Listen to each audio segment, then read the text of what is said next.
Hey guys, what is going on? You are checking out a special Sunday night edition of the RCWR show. Sunday night of April 5th, 2020. This is your Wrestlemania 36, night 2 of 2 pay-per-view recap. Appreciate you guys that's joining us live right now. Definitely appreciate you guys that's going to be tuning in. Maybe on the downloads, maybe on demand, you're going to be checking this out. However, you're going to be checking it out live or be it on demand on the downloads. We do appreciate you guys as always. Join along once again by the beautiful and the lovely Tammy. Hello. And man, excited, so WrestleMania, they dubbed this, they being WWE, they dubbed this too big for one night. It had to be 2 nights. 16 matches total that we went through, and night 2 is now in the books. So you asked the interesting question when we were watching the pay-per-view. You said, how do you think this fared, night 2 that is, fared to the first night? And I said to you, better, not by much, but better than the first night. And now that everything is over and done with, I would have to say, with the exception of the Boneyard match from night 1, I really found myself thoroughly enjoying this night of action more. The second half I enjoyed more. So how about you? Yeah, a little bit. I found myself a little bored with some matches, but a little bit better than obviously night 1, except for, the Boneyard match, obviously. Right. And we do have a poll that's up right now asking you guys, what did you think about tonight's WrestleMania? I don't really think it makes sense to create a separate poll just asking, what did you think of WrestleMania overall? But overall. But I do think it's fair to ask, hey, what did you guys think about night 2? So we do have a poll asking you guys, what did you think? So we have a poll that just went live in the communities tab up on YouTube. Check that out. For those of you that have Twitter, you can check out at the RCWR show. You don't have to spam out and vote on both of those. Just pick your favorite and stick to that. Vote that way. And it's still early right now on Twitter. And I literally just put up the YouTube poll. But we'll come back to YouTube later on in the show. But Twitter right now, I'm seeing at about 79-80% of folks are giving night 2 of 2 a thumbs up, while about 19 to 21% are giving it a thumbs down. So, we're going to definitely go in order of the matches that we got to see tonight. But let's first off, we actually watched a couple of minutes, and it looks like it's a 14-minute trailer that they're basically giving us tonight. But we got a bit of a sneak peek into Undertaker, The Last Ride. So that's why we were a little bit late coming on, because, and it was weird because WWE programming, they kind of messed with our heads a little bit, because what was it that they said was going to be coming on tonight? Something with regards to Edge, wasn't it? Yes. It was an Edge special. Right after WrestleMania. But then we see the Undertaker Last Ride first look, and you're going to say, wait a minute. But they had promoted that before. Right. And saying that was going to follow WrestleMania. And you're going, well, wait a minute. Right. I'm confused. Right. You're like, so programming know which one is it. So it turns out it was actually both. They were just going to kick things off with, it's kind of interesting how they did that too, but I'll explain a little bit more later on in the show. But your thoughts on, just because we probably watched about maybe 7 minutes, give or take, of Undertaker. For those of you that haven't, I was interested. For those of you that haven't seen it yet, to really set this up properly, of this limited series that they're doing on The Undertaker, for the first time in his illustrious career, Undertaker Mark Calloway allowed cameras to follow him and document him. And this went down from the time period of 2017 to 2020. And everything pretty much kicks off with Undertaker giving Vince McMahon a phone call, I'm assuming to let Vince know, hey, I am interested in doing a match. What's up?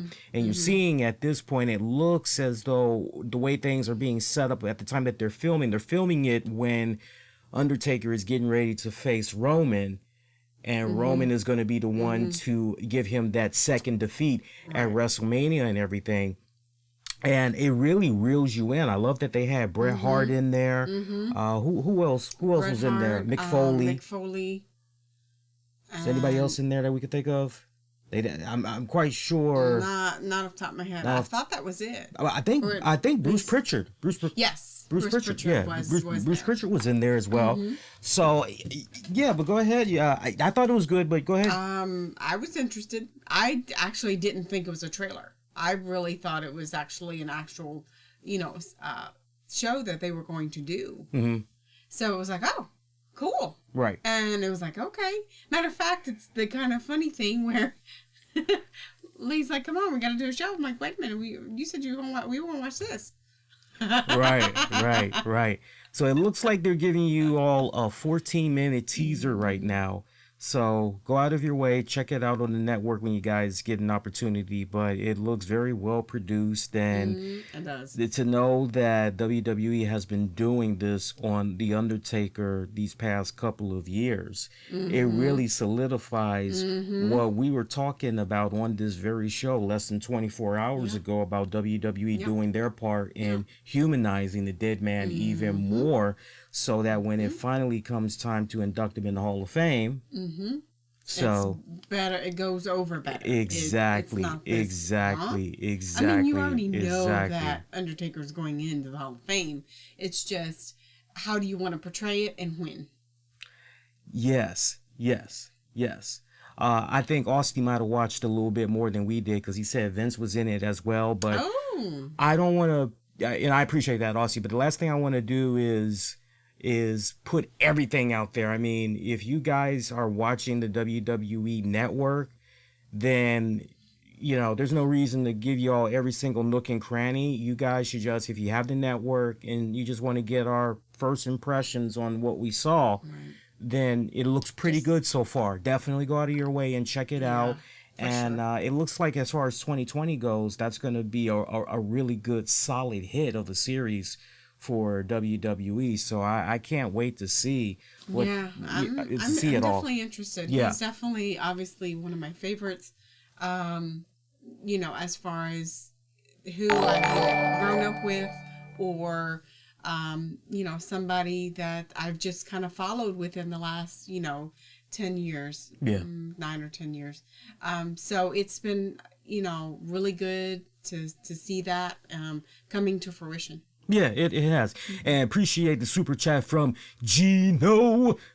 Much love, my friend. Gino says he enjoyed tonight's WrestleMania more than night one. He enjoyed the Fun House match. It was more of a segment than a match to him. Yes. And we'll definitely elaborate a bit more on that match. The last burning image in our head there, we got to talk about it up front, and maybe we can kind of revisit it again later on for final thoughts on it. But Drew McIntyre, trigger was officially pulled, and he is the new WWE Universal Champion. He has successfully slayed the beast. I feel for Drew from the standpoint of, man, if there was ever a time you needed the fans in attendance. For sure. If you ever needed the fans. For sure. That would have been the moment. There was a little part of me that was thinking maybe they were going to go in a direction where they were going to have Lesnar retain the title only to have Drew McIntyre chase after Lesnar, continue to chase after him. And basically it would have been a case where, all right, McIntyre did not have Lesnar scouted this go round. He was a little bit overconfident. And, get it. He's got youth on his side, and so he feels he's stronger. But, Lesnar is the veteran. He's been to the dance a few times. Where there's a will, there's a way. He's going to always do his very best to figure out how to come out on top, even if push comes to shove, and there might need to be a little bit of an assistance from his man, Paul Heyman, and everything. But this was a case where that logic, and that's good logic. If you were thinking like that at home, nothing wrong with thinking that way. But obviously, they didn't go in that direction. Now, Drew McIntyre is the new Universal Champion. Your thoughts on Drew, the new champion? I actually kind of figured that that's what would happen. Mm-hmm. The match was okay. For me, it was too short. Well, hey, that's how Lesnar matches usually are, though. Okay, well, maybe they definitely, like you said, they need the crowd because it felt not too much different besides the fact that they had a story behind it than Braun and Goldberg. Yeah, that match in a nutshell, too. Drew McIntyre kicks things off with a Claymore kick. Goes in for a... actually, you know what? No, let me back up a second. It kind of... No, if I'm not mistaken, I think Brock Lesnar had got a F5 on McIntyre. Went for the cup. No, I'm leaning more towards it was McIntyre. He kicked things off. He did a Claymore kick. He went for the cover. Lesnar kicked out. And then basically you had a total of 4 F5s that Brock Lesnar did. And a couple of McIntyre kicked out on all of them. And then when it was McIntyre's turn, he came in with 3 Claymore kicks. You know, Lesnar kicked out of those. And then you're pretty much going, okay, so now we have a case where there's a tiebreaker. Okay, who's going to get the tiebreaker here? Because surely whoever hits that one joint, that one final one, that big one, this should be it. And it was Drew that actually got the upper hand on Lesnar. Boom, 1, 2, 3. Now he's the new champion and everything. You can't help but wonder how much of an interesting dynamic it would have been if the crowd would have been there, because could you maybe have stretched it out even more with the two men dancing around each other, circling around each other, playing up to the crowd, people booing Lesnar, people cheering McIntyre. Could you maybe have fed off of the crowd right down to the point where one of those Claymore kicks that Lesnar had got, if maybe Lesnar rolled out of the ring, Heyman's checking in on him and the crowd's eating it up and everything. So to your point that you just made, I could see the whole a bit too short, even for Lesnar standards and everything. But now Heyman helped. He did. It helped to have him in there. Or at least for me, it did. But really, I didn't feel he was much of a factor. I mean, well, it essentially is like having a ref in there. Because that's essentially what he was doing. Yeah, we can do this all night long, you know. Oh, as far as his trash talking goes, being the hype man. Yeah, the hype man. I get. Yeah, he helped from that standpoint. Yeah, yes, then yes, as a hype man, yes, he did help a bit. Your thoughts on Drew's journey to I liked it. to get to this point? I liked it. I like him as a wrestler. I do. I think he can hold his own now. I think he's in the right character, that's, you know, able to do the damn thing and be believable, all that. I actually wanted him to win. I did. I wanted him to win too. I just wasn't sure if the trigger was going to be pulled tonight. And I honestly, I can't remember. I don't know who won the whole predictions thing for Mania. But I know with regards to... Oh, actually, you know what? Here we go. Let's see here. Let's see how we did here. As he looks at I'm actually looking at it. I got the results right here. Yeah. And, shout out to DT. DT actually won. He won by... oh, son of a bitch. He won by freaking 2. Looks like I came in 3rd place. I got 10 out of 16. Okay. I got 10 out of... Who was the 2nd place?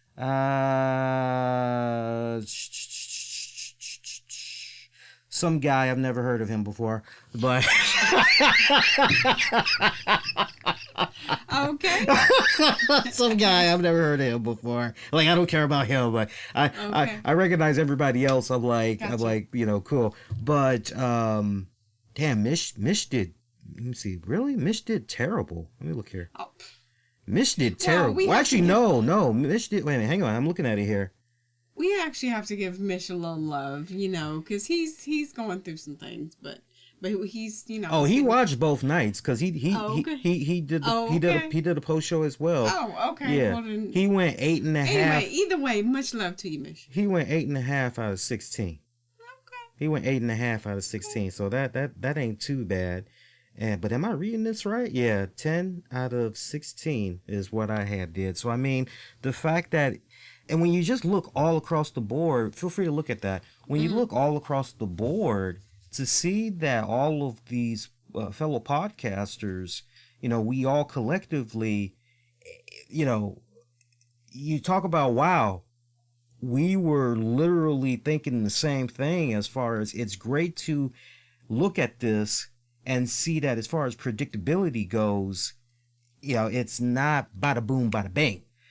So, you know, for me, I'm happy for Drew. I'm glad that Drew had got it. I just wish he would have gotten it in the most proper, grand celebration / scheme of things. You know, I really wish that it could have been a moment where he just continued to chase after Lesnar and everything. But there's also that part of me that's also looking at what's going on right now with COVID-19 and everything. And that's the one thing also that I've always loved about WrestleMania is that usually with regards to WrestleMania, it's a reset.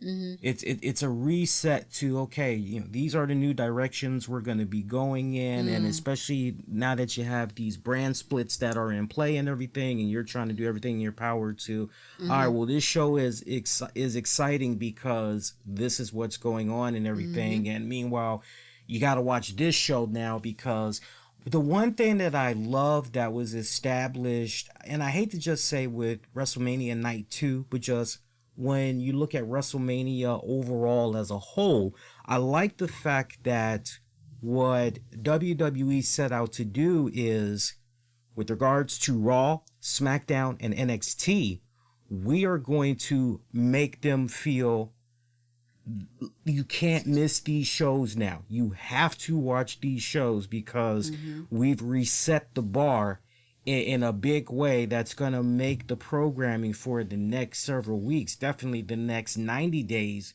very interesting. So for me, those were my biggest takeaways from that. Drew went in there, and you know what? I don't think a lot of podcasters are really going to be giving Brock Lesnar his props.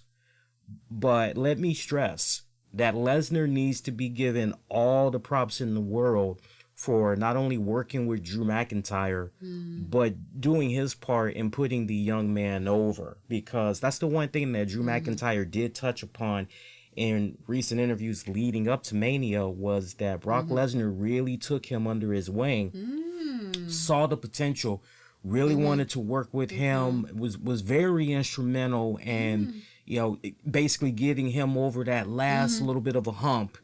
And I think Drew is going to do just fine as a champion. He looks the part. And, he does. And, you know, for me, I don't remember. Do you recall him during his time in Impact Wrestling? What year was that? Oh, God.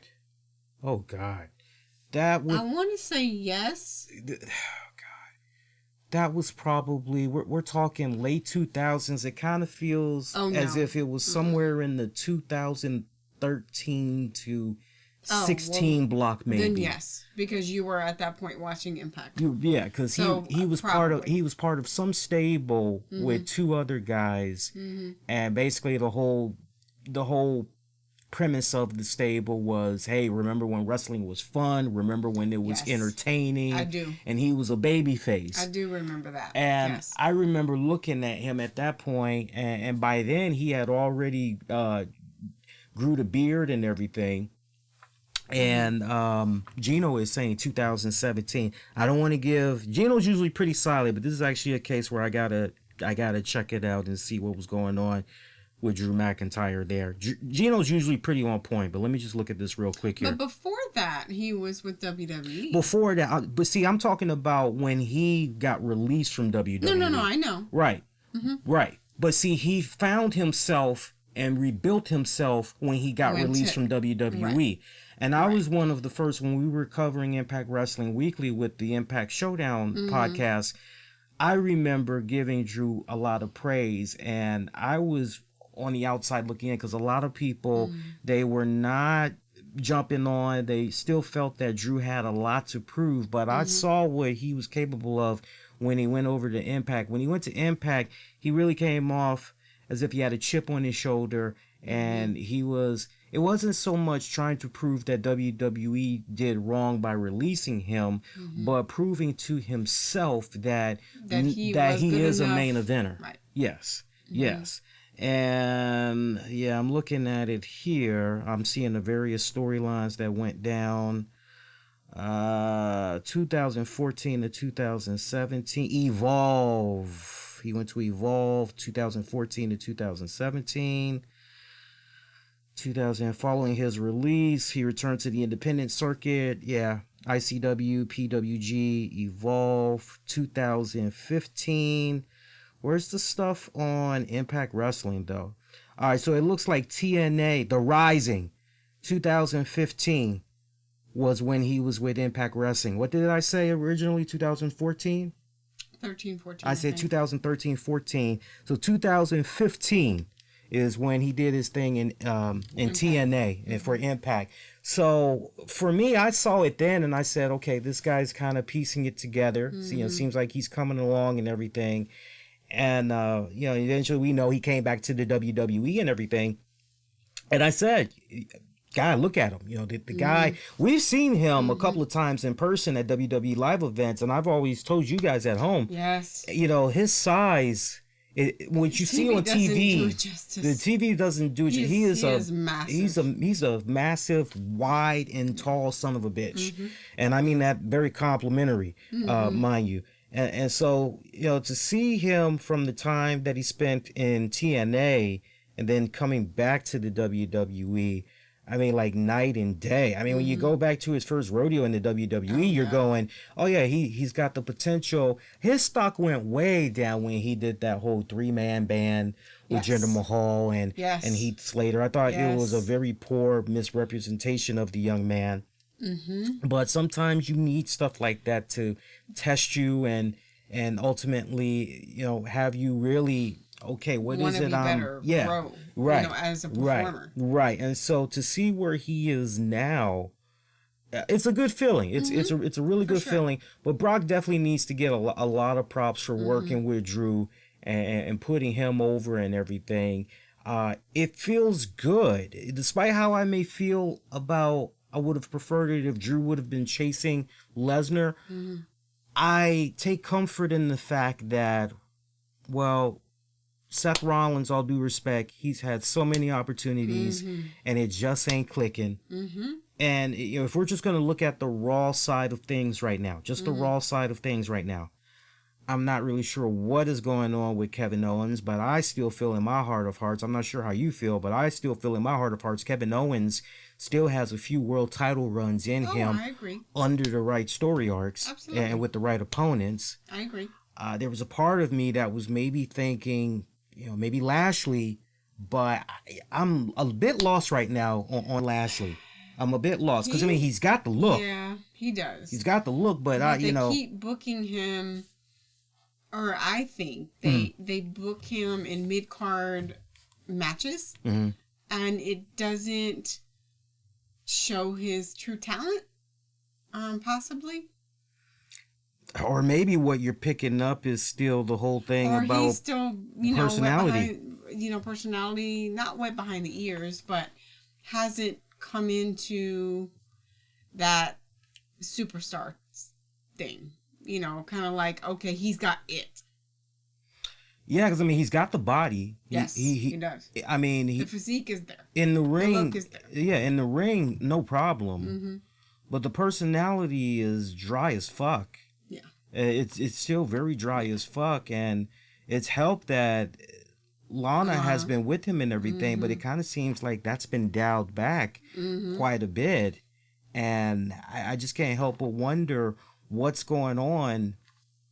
When all of this craziness with COVID, when it's all said and done, can we expect for things to happen with Lashley and everything? But these are interesting times that we're in right now in WWE, and with Drew at the helm as the Universal Champion, this is a fresh shot of adrenaline. Fans have been wanting for something new, and now they're finally getting it. This creates great fresh matchups. I mean, somewhere down the road, I could definitely see Drew McIntyre, Randy Orton. I can definitely see Drew McIntyre and Rollins. I could definitely see, under the right circumstances, Drew and Lashley. I could also see Edge. Yep, under the right circumstances, Edge. I could definitely see Samoa Joe. Oh, that would be a good Drew and Joe. Oh my God, that would be very very freaking interesting. Then of course you have, he's probably on hiatus for a little bit, but AJ Styles. Right. I mean, there's so much you could do. Yeah, so I mean, this is the type of fresh matchup that we needed, and everything, and Agreed. Sizing them up, both of those guys, the height, the width, everything, it was very believable. This was probably, and to WWE's credit, I really loved how over the years they were able to take opponents like a AJ Styles, or correction, like a Daniel Bryan, like a John Moxley, insert whatever name you want to insert, but basically I'm saying smaller guys, even a Kofi Kingston. I like how they were able to take these smaller guys. And I was right when I said AJ Styles, because AJ did face Brock as well. AJ did face Brock as well. I like how you can take these smaller guys and you have it be so believable that they really did have a shot at defeating Lesnar. Kind of like a David and Goliath. Right. Even Ricochet, can't forget Ricochet. Yeah. Ricochet had his moment as well. I like how they did all of those things under the circumstances, because it was basically, okay, well, let's create opponents for Lesnar. Let's do this in a way where, it isn't just poof out of thin air. It actually is really believable. Oh, yeah. But then, or let's just go with Roman again. Oh, right. Yeah. But then to go in a direction of, well, we got this big, great looking stud right here in Drew. And, you're going, wow. This is great on so many levels. So I can't wait to see what's going to be happening with him in the future and everything. But that was good. Any thoughts on Lesnar? Any thoughts on what happens with Lesnar from here? Anything you personally would like to see happen with Lesnar? Because people that are under the impression that Lesnar is just going to disappear, and that's obviously not going to be the case. But I mean, the only thing that essentially at this point would be believable is either Strowman or The Fiend.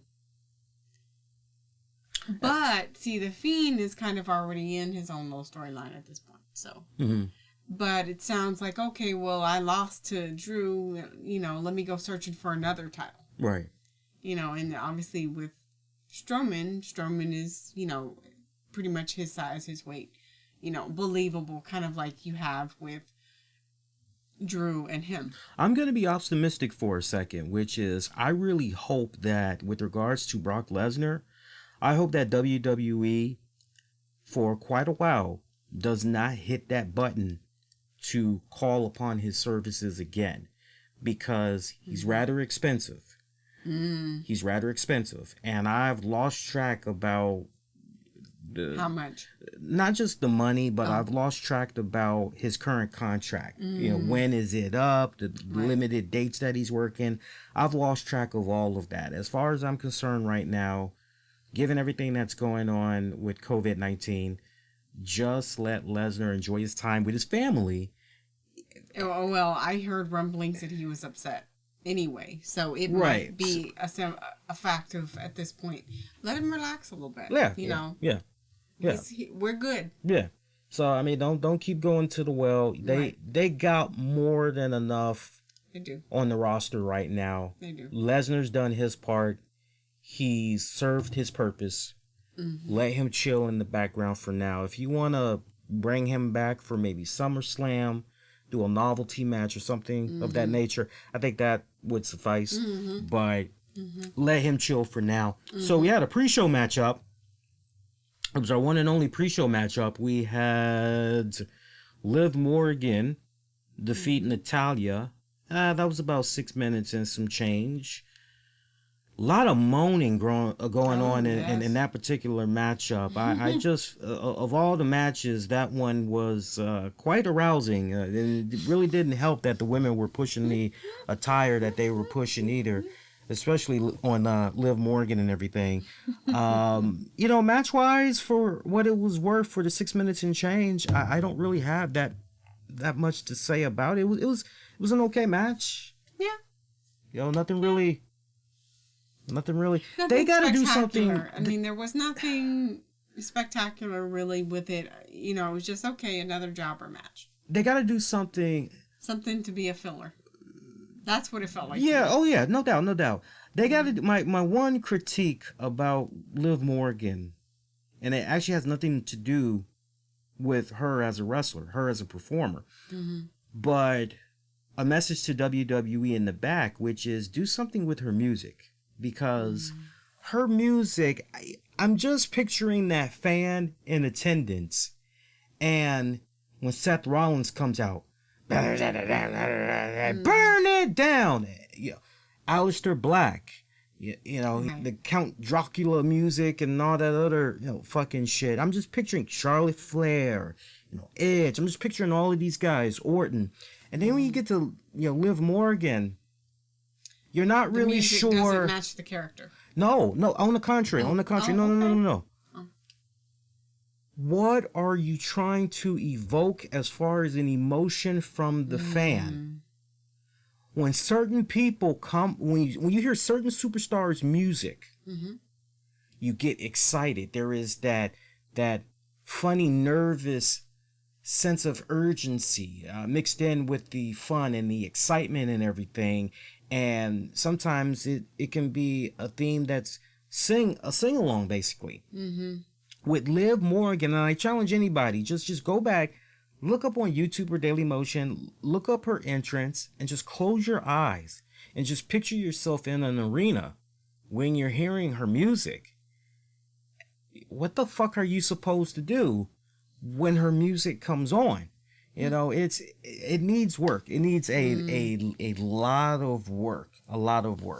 Even Sarah Logan's music, Ruby Riott, even Paige.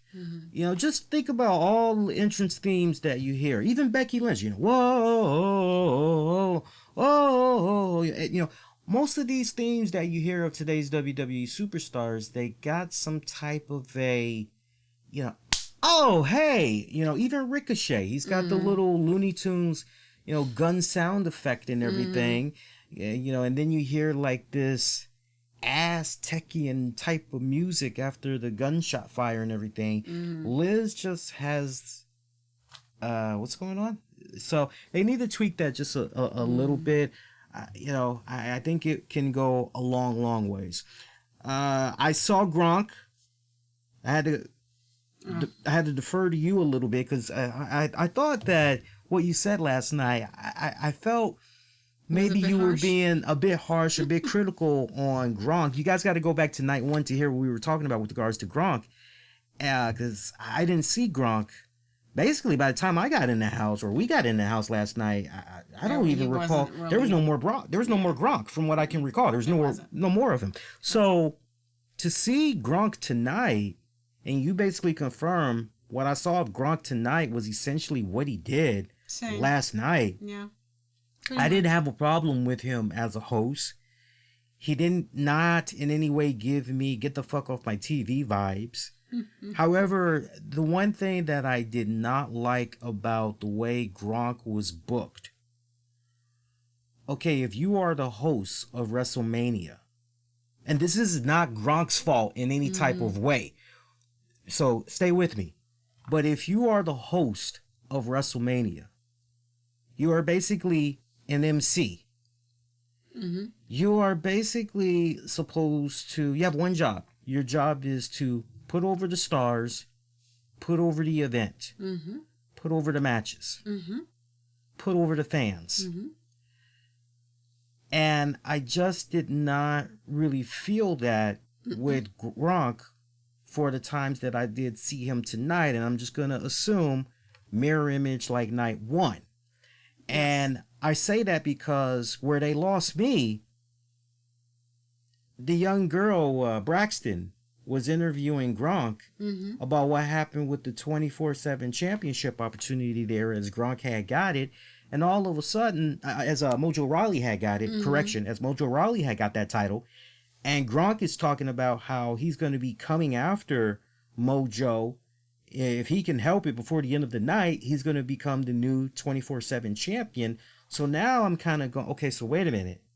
So now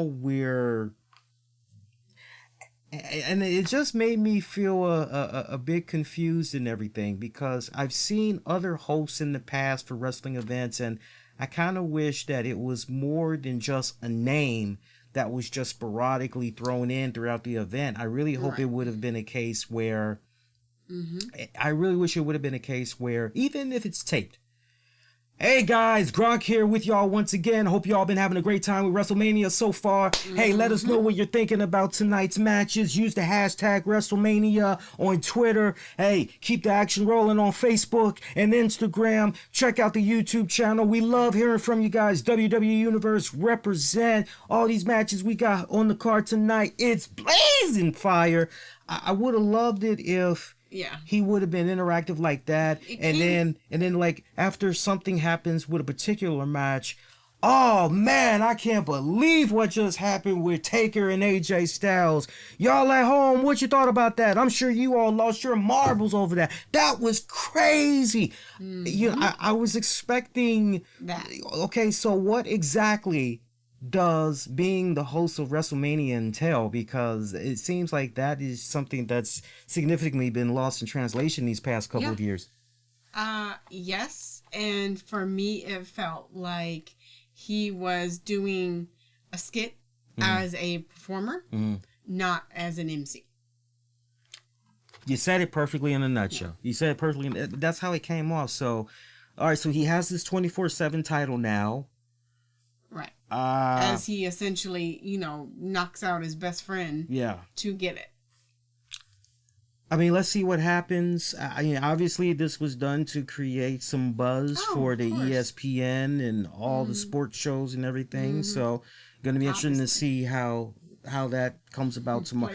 You know, the Fox shows, FS1 and all that. You know they're going to be talking about it. Yeah. They have to, because they gotta meet that quota. I'm sure it will be on FS1 with Skip and Shannon and first things. They gotta meet that quota.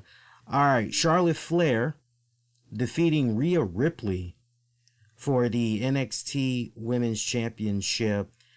Saw a lot of what people were saying online. A lot of people were saying, "Hey, this was a great match. Rhea looked like $1 million." Wrong woman won this match. I'll give you the floor. What did you think about this match overall? I think it was a good match. Little bit long-winded. It went about 20 minutes and some change. Yeah, I think it was a little bit long-winded, but was a good match. Kind of like Natalya and Liv. Definitely a lot of moaning and groaning in that one. But it was believable. I think to spice things up, I get why they did it, but I think to spice things up, they probably should have given it to Rhea. Despite them trying to switch things up, you think they should have gave it to Rhea? Yeah. I mean, I know why they did it because of where they're going. Yeah. But I think that would have... I think that would have been good. Yeah, I saw some people online that wanted to take this moment to shit on Charlotte Flair and basically say, "Oh, here's Charlotte once again, being handed everything, being given these opportunities. Charlotte didn't need this W. What the fuck is going on here? Blah blah this and blah blah that." And I mean, let's really understand something here. Let's really understand something here. I can't recall the last time Charlotte Flair held a women's championship besides the women's NXT title. I'm saying with regards to the Raw championship. Well, we know it's been a year. Mm-hmm. Because Becky has held on to that title for a year. She went one WrestleMania to the next. She's had a whole calendar year plus as the champion. When we look at the SmackDown side of things and we look at the SmackDown Women's title, we know Bayley has held that title for quite a decent amount of time. She's hit her own respected milestone as well. So Charlotte, hasn't. So you can't go with that argument about.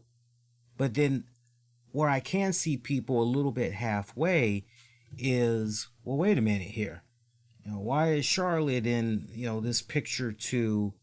I'm like this. If she's in that picture, as long as it's not a situation where it's all about her getting over and it's really about trying to elevate somebody else, then I'm down with that. Let's keep in mind that there was a period where she was kind of teasing there, being involved in the women's tag division. We saw her trying to form an alliance with Becky, taking on the Kabuki Warriors and everything. And for whatever respected reason, you could tell that Charlotte really was not invested in that whole women's division, that women's tag division. You could tell she was disinterested in that. Right down to the point Corey Graves even talked about it on the podcast and even questioned if that was the right move to have Charlotte be in that picture, that she shined better as a singles competitor and everything.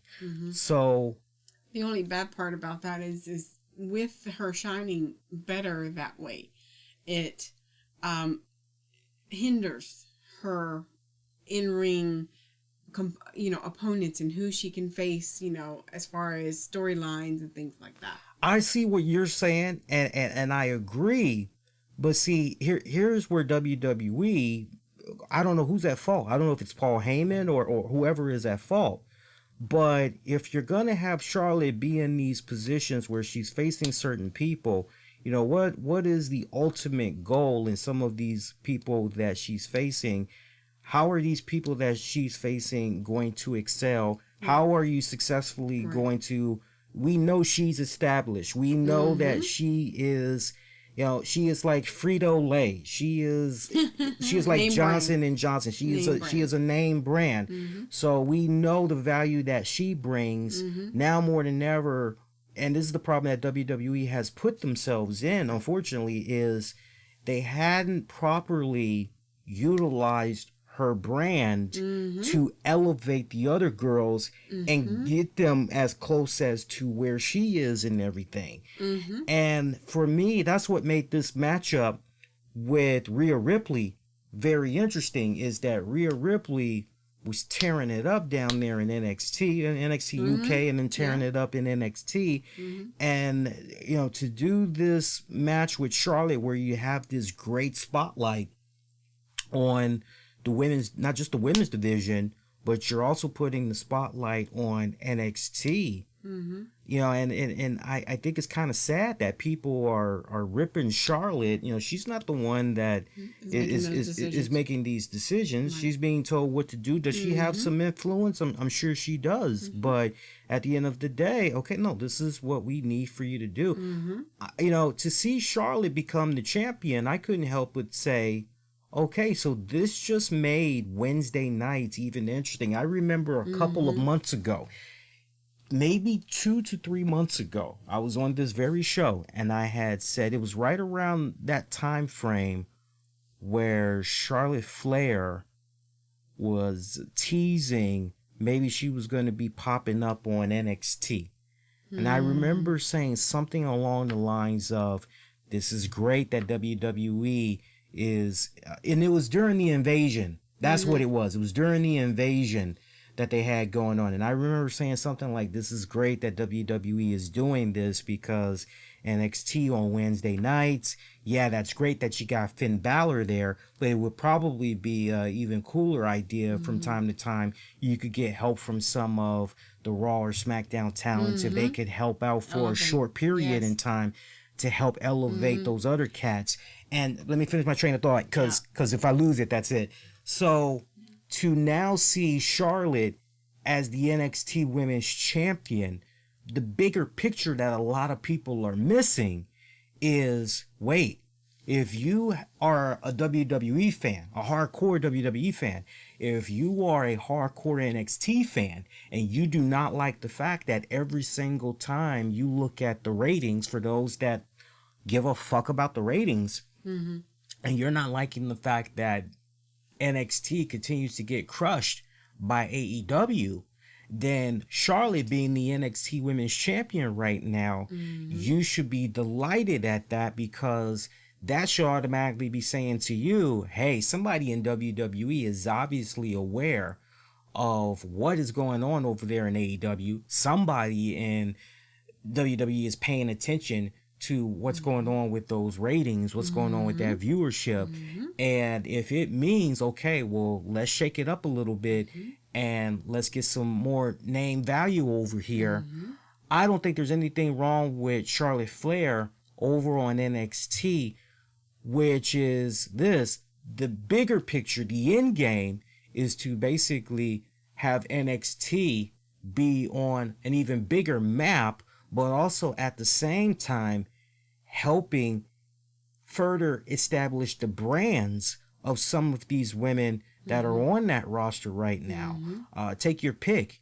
Io Shirai, Bianca Belair, until we hear otherwise, and I say that because of what happened with her later on in the night of WrestleMania tonight. But you could throw her into the mix. Surely you can easily circle back to Rhea Ripley. But it helps out the women's division drastically, and overall it helps out NXT. For sure. And essentially, like you had said, that's pretty much the point I was going to make, is, you know, with AEW on Wednesday nights, they need something. And even if it's, you know, a superstar here or there, you know, to help elevate. And that's essentially what you said, what they need right now. They need to elevate the talent that they have that is up and coming, so that it's not the same people with the same matches. So it's basically over and over and rinse repeat. Right. But they also need those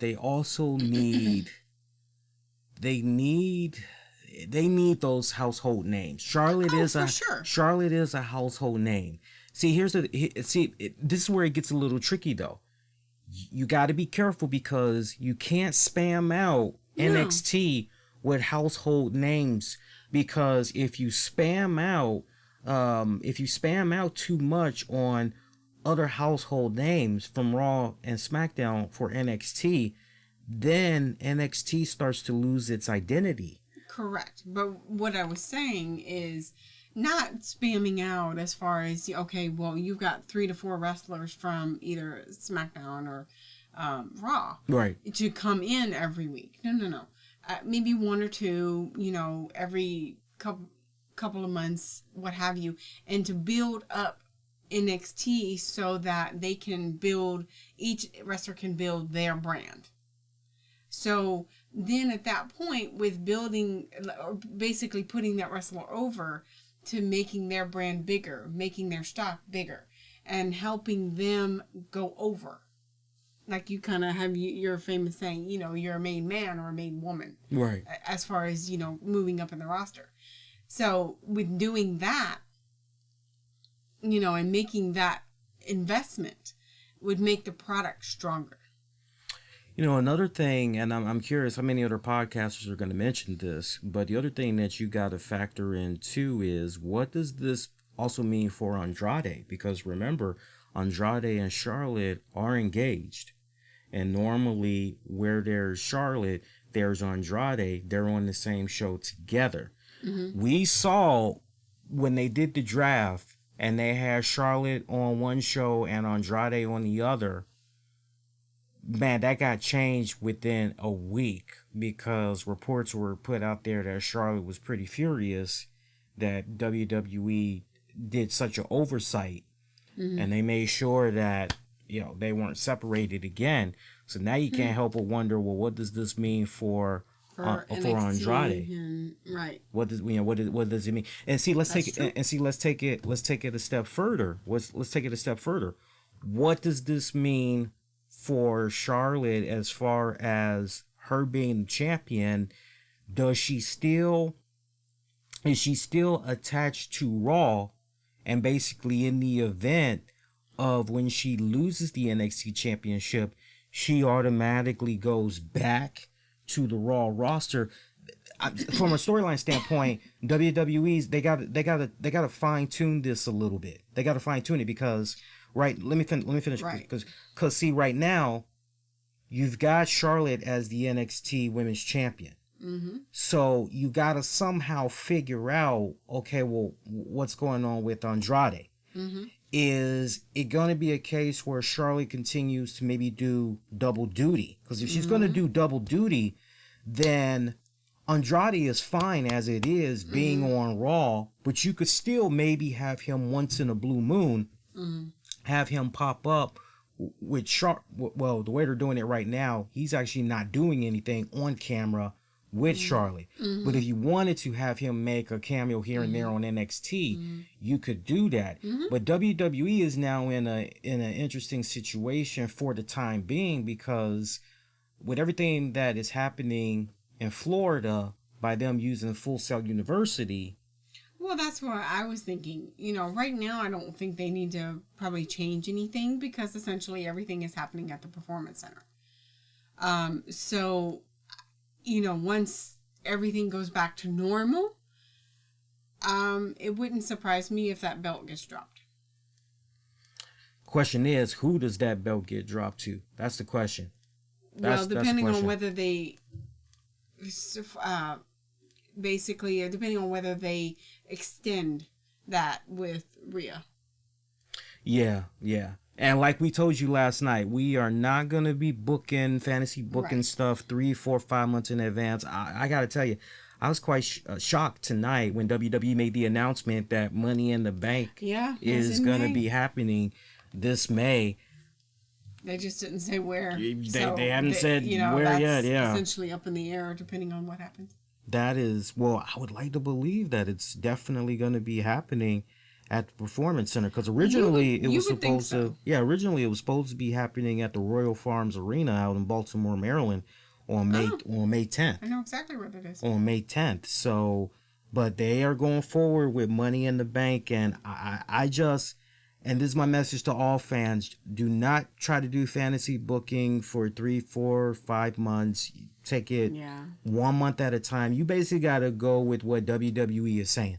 So for instance, if WWE is saying, hey, next month we're doing a pay-per-view, then it's, okay, well, since you're doing that, okay, well, we can think a little that far ahead, but when you start looking 2, 3, 4 months, that's when it's, forget about it. Everything's so much up in the air at this point, so. Yeah, Rhea's got a bright future, though. Agreed. She does. Agreed. She's got a bright future. Agreed. Yeah, bright future. That girl, she really fucking hung.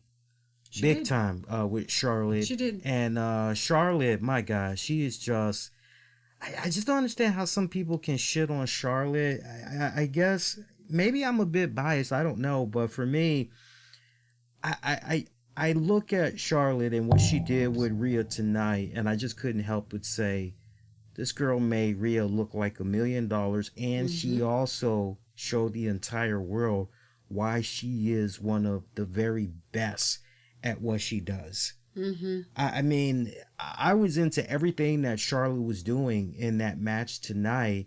Her trash talking, the mannerisms, and the fact that Charlotte was able to just take it up, probably that same level of intensity, that same gear. But I don't know, for me, just minus the crowd, it just felt like Charlotte was really truly in character, and for me, I was just quite pleased. I was quite pleased with both of them, but I was more pleased with everything that I saw from Charlotte tonight. She really proved why she's one of the very best at what she does, man. All right, so next matchup, Alistair Black taking on Bobby Lashley. That ended in about less than 6 minutes. Alistair Black kicking the black off of Lashley. Not literally, but definitely figuratively. Yeah. What did you think about Lana's new look there? She's now I didn't recognize her. what is she now? A dirty blonde? Would you call that a brunette? What is that? No, I would call it either a sandy blonde. I think actually, yeah, sandy blonde is probably the most correct term. Actually, I didn't recognize her. Be honest with you, I thought it was somebody else when she walked down the ramp. Yeah. Until I really got a good look at her and went, wait a minute, that's Lana. Yeah. So, I actually liked it. Yeah. Actually liked it.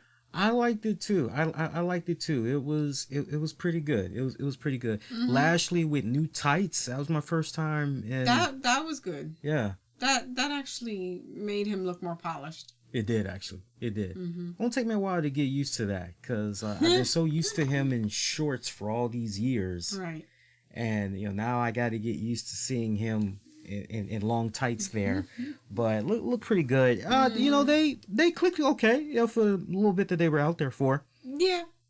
They did okay. They did okay. Otis defeating Dolph Ziggler. Match. Pretty short match, almost 10 minutes. Otis getting a little bit of help from the lovely Mandy. And notice Mandy did not interfere until she saw that Sonya Deville had interfered. Correct. It was causing a little bit of a distraction to the referee there. Dolph Ziggler comes from behind Otis as Otis is trying to get Sonya to get off the ropes. Ziggler comes in with a low blow. You're thinking that's pretty much it. Maybe Ziggler's going to go for his trademark finisher, zigzag or whatever. Match is going to be over and done with. But then Mandy comes out, slaps the holy hell out of Sonya, and they start going at it and everything. And, referee seeing all the craziness that's going on. I think the referee might have been checking on Sonya outside the ropes. I'm not sure. He was? Okay. Because then you see Mandy outside the ring. Yeah, Mandy's outside the ring, and she gets in there. Dolph is wondering what's going on, and she basically low blows him. Basically sets up Otis there and picking up the W. Oh, yeah! And to the victor goes the spoils as... he plants a nice big fat wet kiss on her. Nice little fun, cute little send off there. It just kind of made you warm and fuzzy inside and have a nice good feel moment and made you say, hey, that geek that was in school that always got picked on, turns out he got the hottest girl in school at the end. Or hey, Tim, who's obese, well, Sandy and him are going to the prom after all. How about that? So it was a nice little good feel moment and everything. I don't really have too much to add to that because it was a pretty short match. Let's talk about something that I never thought would end. And if I were to tell you that this match essentially went damn near 40 minutes long, y'all would be fucking really. But it did. Edge taking on Randy Orton, last man standing match. Thoughts on that one? They certainly sold it. For sure. Yeah. I do think it was a little bit too long. You think? Well, obviously you do. But I think they did it justice. It was nice to see the two match up. It was nice to have it a match outside the box, as you, literally, and showing the performance center, and kind of like a street fight, sort of. So I enjoyed it. I mean, in all seriousness, I actually put my phone down for that one. It was good. It was good because we're both Edge fans. Yes, we're Edge fans, and definitely remember that night. We were watching it on the big screen. We were watching when he retired and everything, and it was what the fuck. So, first match, 9 years. Edge. I was paying very close attention to how this match was going and everything. And to echo what you had said, I love the fact that you kind of got a little bit of a mini tour of the Performance Center. It was almost kind of like you were getting your own little virtual tour, the way that they were setting it up. And this was one of those type of matches where I hadn't really seen from WWE in quite some time, where they did a match quite like this, or a hardcore match, or insert whatever type of no DQ match. This was one of those type of rare matches where the environment really was properly utilized. And for me, the spot there where they were fighting in the conference room, and the desk, which the commentators had said it was made out of steel, apparently. That's what you said. And I didn't catch that until you had reiterated it. And Edge sets up Randy Orton on the table, and he climbs up on this steel-like structure. First of all, why do you have steel-like fence structure for the ceiling? That's the first thing, but whatever. But Edge climbs up on that and delivers an elbow. Wow, that's a hell of a cool way to utilize the environment around you. Okay, that's pretty badass. And them just going back and forth. I love that part where the cameraman was knocked on his ass. Yeah, that and was we saw that weird angle and all that. That was pretty badass. I also liked Randy Orton, just the trash talking. A couple of times there, the referee's not counting, and you got Randy Orton. You think you can count now? Like, do your job, dude. Pretty much. Yeah, pretty much. That was pretty freaking hilarious, too. That was hilarious, too. Surprised that Beth did not make a cameo. Yeah, I find it interesting that now that Night 2 is in the books, no cameo from Beth Phoenix, but then we both agreed that well, it really wasn't needed. But I'm sorry, let me back up a second. With regards to Taker and AJ Styles, Michelle McCool. Yeah, we said that Michelle McCool's cameo isn't really needed. But if you were going to do something, and we talked about how you could have did it, are we a bit surprised that Beth did not make a cameo, or is this a case where no, it really wasn't quite needed? Wasn't needed. I kind of felt like it was needed, only from the simple fact that the son of a bitch, Randy Orton, did RKO her. So to kind of have that dangling in the wind. Right. As a full circle. Yeah. Yeah.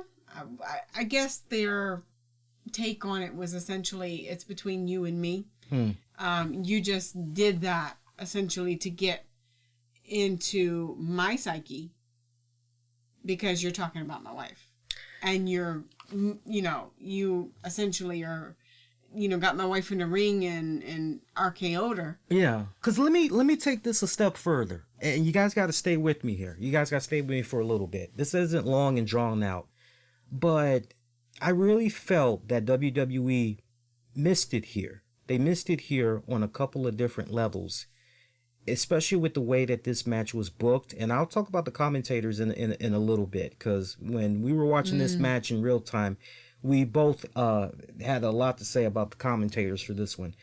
But I can't tell you how many people, a decent amount of females, that took to social media and scrutinized WWE for simulating a man getting physical with a woman, even though it was storyline, and these are trained professionals.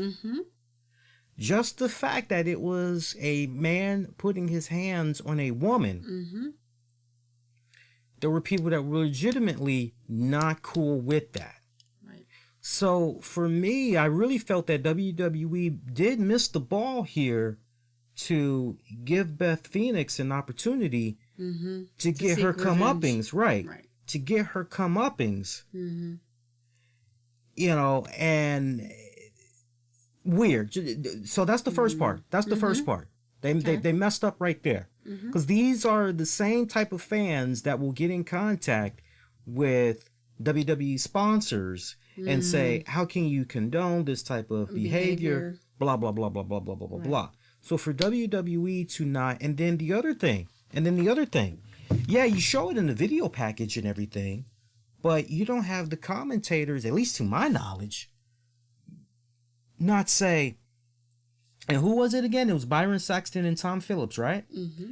To not have the commentators say, my God, Byron, can you just imagine the emotions that Edge is going through right now? Just knowing that Randy Orton had put his hands on the love of his on the love of his life, the mother to his kids, and WWE Hall of Famer Beth Phoenix. Can you just imagine what toll that had took on him, on top of the toll? And hey, I have a shot at wrestling once again. And what Randy Orton did to him weeks ago on Monday Night Raw, if there was ever a time to really tell a story and put a nice pretty little ribbon on it, the commentators for this match, they dropped the ball big time tonight, and that fine detail of storytelling. And let me tell you something. And normally I am not as critical on commentators. I'm not. Normally I am pretty, if they have an off night, I acknowledge it. You know, if they said something pretty zingy, pretty witty, I give them a lot of praise and everything. But I needed this to feel not quite on the level of Joey Styles ECW, but I needed for there to be excitement. For example, when Edge did the innovative thing, he's dangling on the steel ceiling fence, steel cage fence, and he does the elbow. On the ceiling at this point. Right, and he does the freaking elbow drop. You know, oh my God, did you see that, Byron? I can't believe Edge did that. Here's a guy that's literally utilizing the entire environment around him. Can you believe that? No, Tom, I can't. Wow, that was so cool. Anyway, we can show that again for the people at home. You know, like you see all these different little spots where they're beating the shit out of each other. And, you know, you just got Byron and Tom. Silence. Right. If it's not pure silence, you've got, oh my God. Oh my God. Oh, Randy Orton. Oh, how is Randy ever going to recover from that? Yeah. That's exactly what it was. Edge is favoring his neck. He's favoring his hand. Remember the surgery, the 2 surgeries that Edge had got. Oh my God, what's it doing to him? Will Randy Orton be able to come to his feet before the 10 count? Hey folks, I just saved a bunch of money of car insurance by switching to Geico. And yeah, I'm pretty excited about it. I just got laid, and oh my goodness. Found out I'm going to be a proud papa, and no, that's not true. And I did a scratch off ticket, and I won $1 million, and I'm so happy right now. I just can't hide it. The commentators sucked balls tonight. Yeah, for me, 2 things. One, either they were that much into the match, like all of us watching that match, or I don't know. I mean, other than that, I can't think of a good explanation for the lackluster commentating that we had. There was no excuse for that because this was taped. So whoever thought their commentating was on point needs to be executed. Because let me tell you something. Josh Barnett and Jim Ross, when they were calling NWA, Express yourself. I was thinking that NWA, niggas with attitude. I was thinking that, not the wrestling promotion. No, but when Jim Ross and Josh Barnett were calling the action for New Japan Pro Wrestling on Access TV, a couple of times a month, they would meet out in California and at a studio, at the Access Studio, I think it was. And, you know, they have headphones on and everything, and they'd be looking at the monitors, and they would be adding their audio that way. Once they've added the master audio, they then give it to the production team. They clean up the audio and, you know, make it sound really freaking good, make it sound like Jim Ross and Josh are actually there at that arena where the action is for New Japan that week or whatever.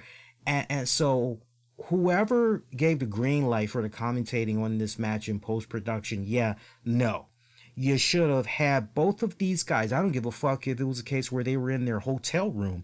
You should have had these guys doing it over again with intensity. And mind you, let's not forget, this is not the first time that Byron Saxton, for commentating, has come under some type of level of scrutiny. Pepperidge Farm Sanders did not forget. I remember a time some years ago when Byron Saxton had finally got his opportunity to call some wrestling action. Nice little trivia for you guys that can remember what it was, but there was a night where Byron Saxton had got an opportunity to call some action on Monday Night Raw. And he bombed so damn bad. They gave him at least 4 segments, if I remember it right. So basically 4 commercial breaks.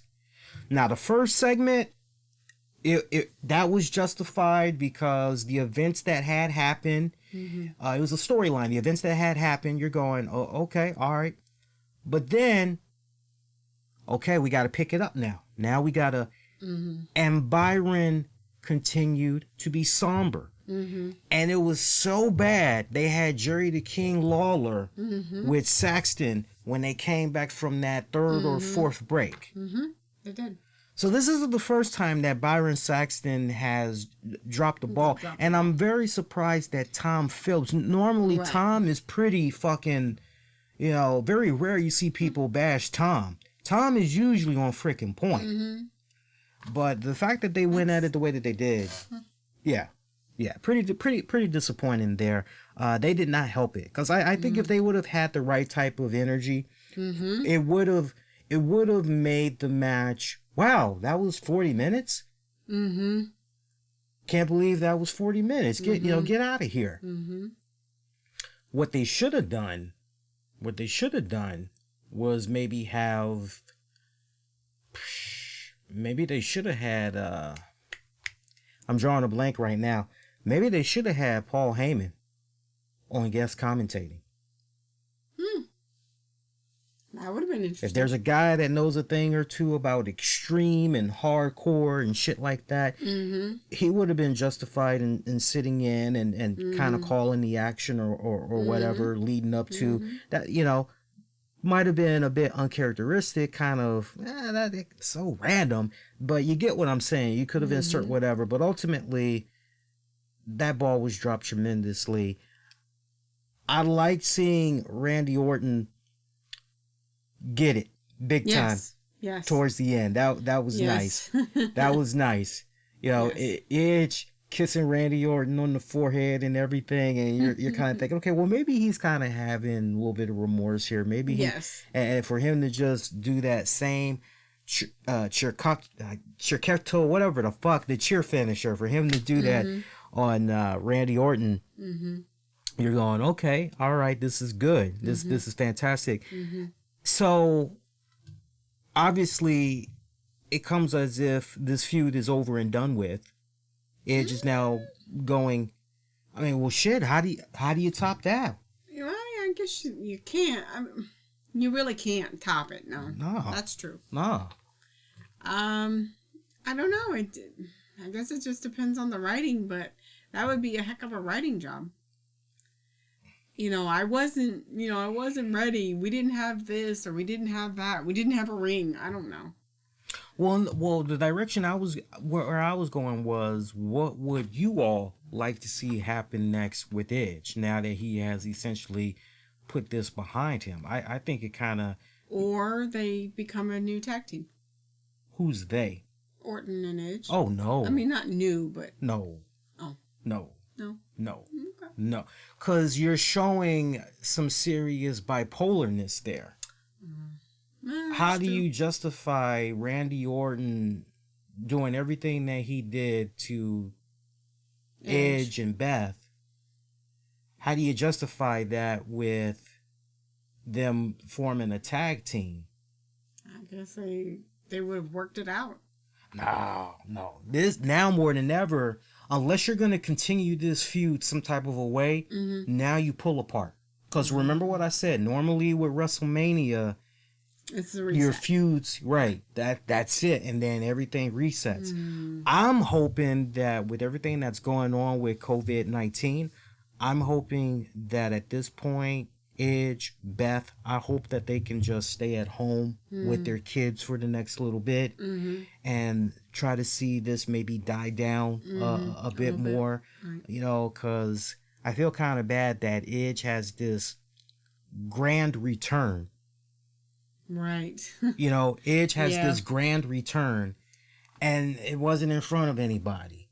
Agreed. So my whole deal is, as interesting as these times are right now, why continue to have that? Right. Understandable. Right. Understandable. So I mean, and I see Seymour asking the question, Edge started it. Didn't he throw Orton out at the Royal Rumble? Yes, he did, but Orton took it to the extreme on a personal level. And let's all remember something as wrestling fans, and remember how WWE has always presented the Royal Rumble to us, which is essentially like Highlander. You know, I'm Duncan MacLeod of the Clan MacLeod. I have come to take your head. You know, there can be only one. And the Royal Rumble is essentially like that. The Royal Rumble, we're friends, we're boys, we're brothers, we're whatever. But if I have an opportunity to get one step closer to being the Royal Rumble winner and punch in a main event ticket to WrestleMania, related or not, you best damn believe if I see an opportunity, I'm going to take it. And if it means I got to sacrifice your ass to do it, then so be it. So, you know, you can't fucking hate on something like that, you know? So, you know, hopefully this is over. I really want to pull apart. You know, if they want to, they got. I mean, if they want to try to do this some more, they can. But I hope at this point it's a pull apart.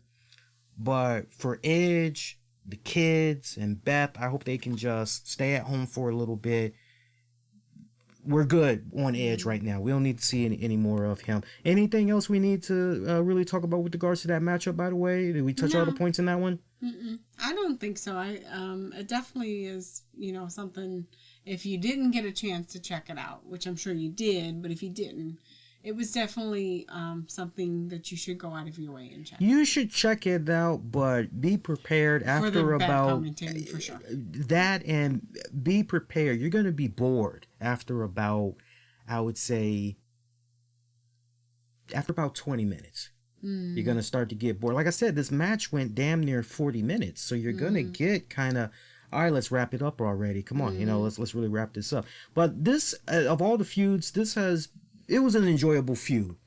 Just the storyline leading up to it and everything. Both of these guys really invested into it. I loved it. I loved it. And God bless Edge. Edge, 46 years old.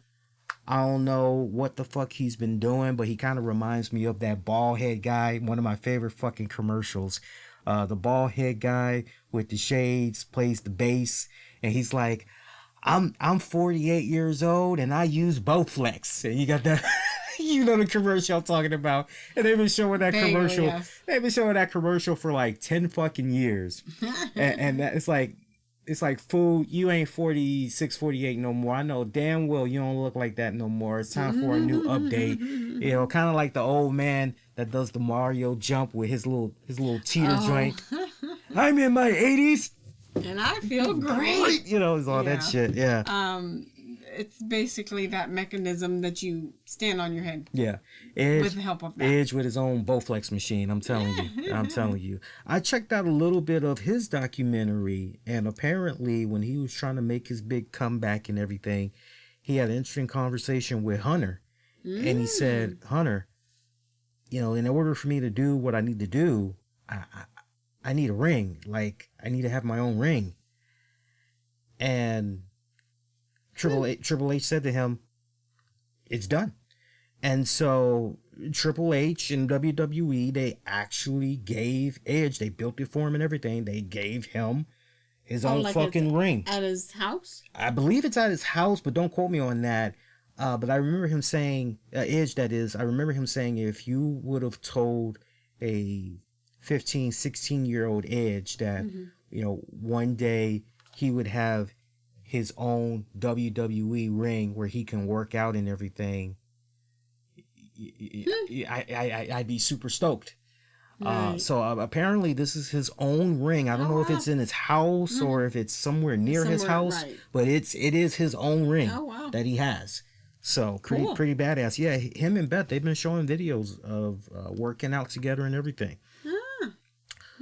A couple of more matches here. Street Profits defeating Angel Garza and Austin Theory, successfully retaining the Raw Tag titles. Post-match, we saw Garza and Theory get the jump on the Street Profits there.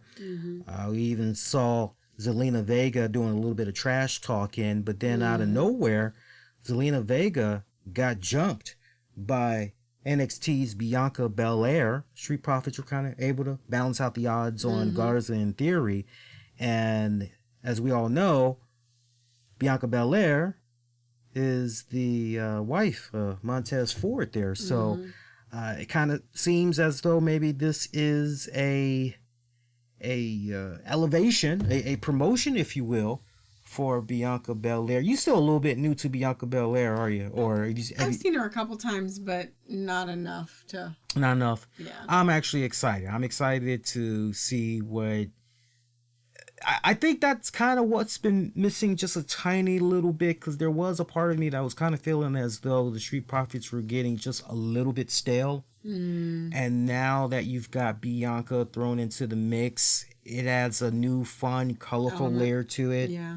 And can I just say, speaking as a black man and black excellence and everything, I think that it's badass that, now we got this little trio that's running around.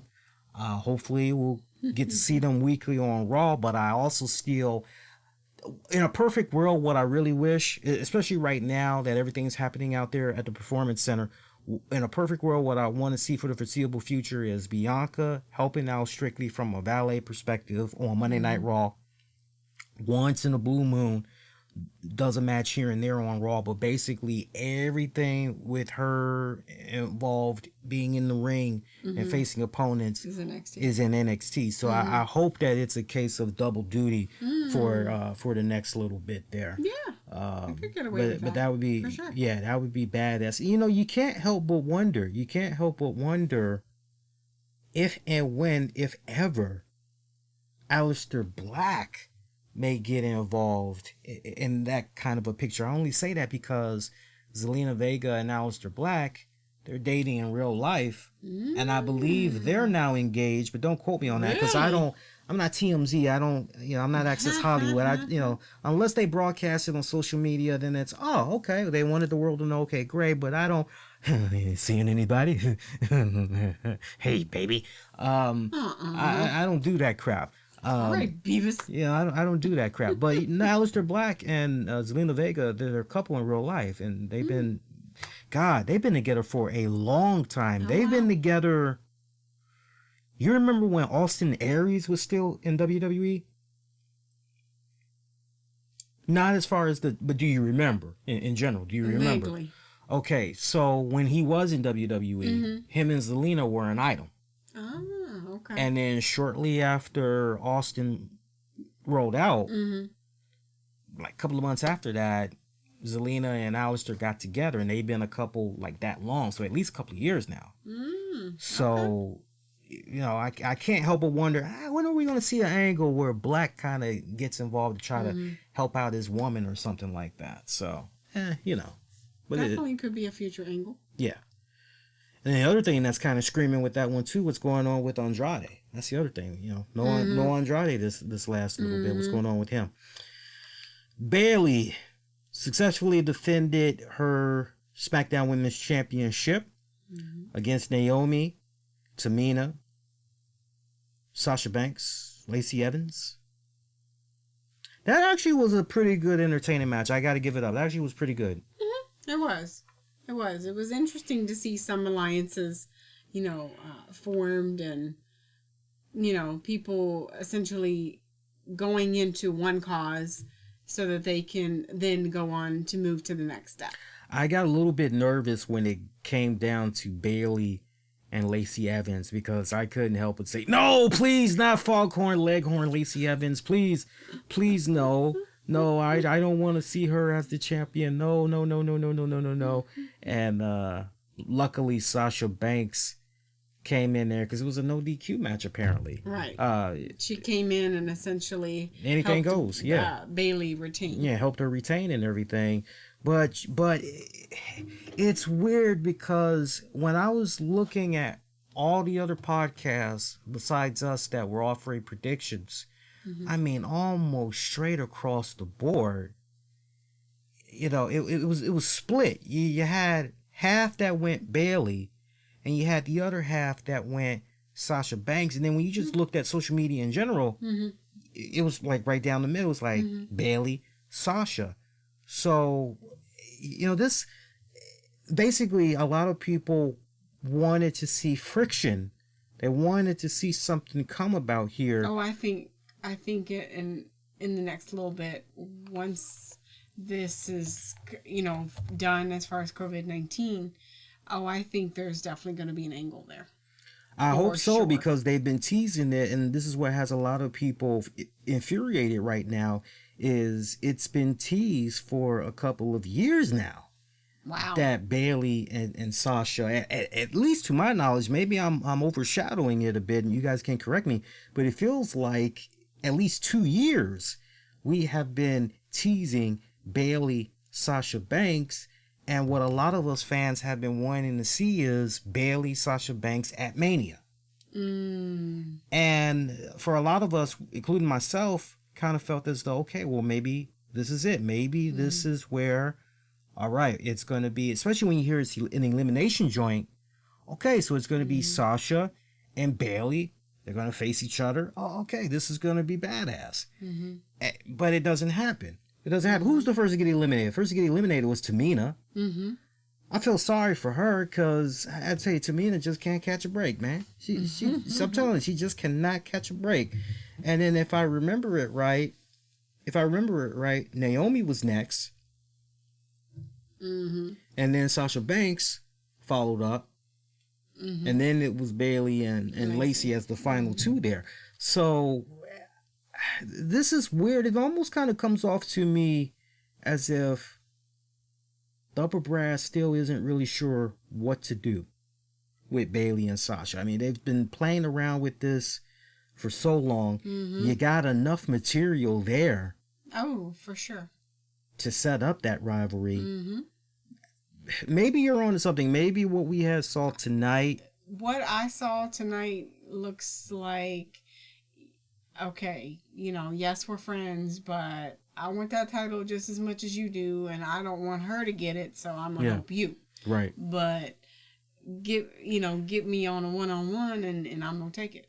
The other takeaway I have for this matchup was WWE in a nice, quiet way telling us who we need to be peeping out. And what I mean by that is, look at the little disregard to Tamina and to Naomi. But spotlighting Bailey, Sasha, and Lacey. And I'm telling you, I think honestly, once Lacey and WWE bookers get behind the scenes and they think a little bit more about, you know, what do we want to do with Lacey as far as repackaging? She's got a great military background. It's a great opportunity to repackage her. I feel that they could repackage her as, like, you know, her military background, right, and put her up against, you know, Becky Lynch. That's the point. Well, I don't know about. That's an idea, but I kind of feel right now they got something brewing with Lacey on the SmackDown side. I think Becky, you know, I don't want to look too far ahead, but it kind of feels to me that Becky is going to be butting heads once again with Ronda very soon. That's just so but the point I was making earlier, once they figure out the whole repackage with Lacey and it most importantly gets over with the fans, then I think is maybe we'll possibly see her as a SmackDown Women's Champion, but she still continues to impress. I definitely got to give her. For sure. I got to give her props. For sure. I got to give her props. She's coming along. All right, one more match. Fiend Bray Wyatt defeating John Cena, Firefly Fun House match. Went about almost 15 minutes long. This felt very... It felt like a hallucination meets Nightmare on Elm Street meets... This Is Your Life. Something like that. This was very... I liked it. I mean, it was very well produced. Mm-hmm. Of course, you're going to have people that are going to be comparing this to the Boneyard match. And I don't really think that's fair to do. I really don't think, because we're talking about two completely different rivalries and everything. So I'm not going to go in that direction. I just want to look at this match for what it was worth and how it was presented. And from a production standpoint, I think this had Jeremy Borash's footprints all over it once again here. Very well produced. Thought it was pretty good. Now, I missed the first couple of minutes. So what happened? Did John Cena appear at some type of a fun house entrance to enter, or what happened? No. So essentially, he came out in the ring, and did basically waiting on, his opponent. And it was like, okay, so no opponent. What's going on? And then all of a sudden, they go into the fun house montage. And that's where the game started. Right. And then essentially he's like, oh, well, you should be here. Okay. And then John Cena, I am here. Okay. Okay. That was awesome. That was awesome. I like and I'm curious who in particular voiced Vince McMahon. Has it always been the same voice? Because that's the one thing. And I'm waiting. I've yet to see Bray Wyatt tackle this in an interview, because I think it would be an interesting, fun little trivia thing to know, which is with regards to the puppets that are voiced. It would be who does what. Because if it turns out Vince has actually been voicing the Vince McMahon puppet, right? That would be pretty cool. That would be fucking badass and everything. But I love that. They had Vince McMahon puppet in there, and he said at one point, "It's such good shit," and you're going, "No, WWE did not go there." Like, no, and for those that are still under a rock and aren't really sure how that whole thing originated, we got Jon Moxley, the man formerly known as Dean Ambrose, to thank for that, because it was him in the infamous interviews when he was talking about all of these creative decisions that was happening behind the scenes, things that he was trying to get established with Vince McMahon. Vince McMahon doing the Yoda mind trick, letting him know, no, us going in this direction, my direction here, it's the right thing to do. The fans will love it. Trust me, it's such good shit. He would always say that. And one of those fine pieces of things that Vince had said to Moxley was the Bane mask in the Dark Knight Rises with the freaking ambulance sirens and shit. No, they're going to love it. It's such good shit. So to see WWE... that come out in puppet form was cool. That was badass. And even for me, I enjoyed the fact that it was Orton. It was Mr. McMahon and Macho Man Randy Savage. That was cool. Yeah, that was cool. For me, that was cool. I mean, them doing the whole mix of WCW Monday Nitro, the whole NWO shit, and Saturday night main event. I mean, they really had a lot of fun. Just that was bonkers. That was bonkers good. I loved all of that. To each its own, as far as the interpretations on what they had took away from it and everything. But I enjoyed it. You want to talk about psychological? Oh yeah, really definitely a mind trip. I love seeing Dr. Thugonomics John Cena resurface there. And he was spitting some good shit at Bray Wyatt, man. Spitting good shit. I was loving that. But, I want to put the bigger spotlight on something here. For all of the mind games that was played and just the way everything was set up with The Fiend ultimately coming from out of nowhere and destroying Cena. Basically on his terms, because it's his fun house. But the bigger spotlight that I want to put on this is John Cena. We got to give him the credit that he deserves. As soon as we saw that John Cena was going to have this match against Bray Wyatt, a lot of us instantly said Bray Wyatt is going to be in good hands with Cena. Cena is going to do the right thing here, and he's going to make sure that Bray Wyatt goes over like $1 million. This is going to be entertaining. We ain't got nothing to worry about here. And that says a lot for Cena, because given Cena's hectic schedule right now, he's getting closer and closer to that point where there won't be any more WWE. Right. Yeah. And so for him to take time out of his schedule and really not even wrestle, let's really highlight that, because if this was a straight up wrestling match, if everything that we had saw led up to an actual wrestling match, heaven forbid Cena gets injured, because the movies that he's already in production for, now they are on hiatus. Production is now at a standstill because he's got to recover. But not only that, with COVID-19, it depends because I know Matt Reeves, the Batman, that got sidelined due to COVID-19. Mission Impossible for a couple of weeks, they got sidelined, but Tom Hanks, that's a good one. Tom Hanks, Mission Impossible. Oh yeah, come on, we gotta go. Let's go. Come on, get everybody together. There's a bomb in the building. Let's go. Tom Cruise. Yes. Tom Cruise.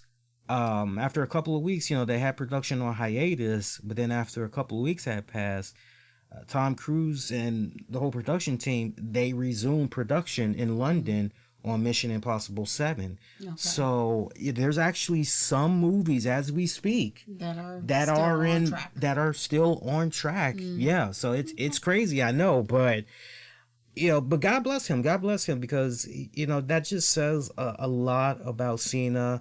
I've always felt for a lot of years there was that period where Cena was just catching a bad rep.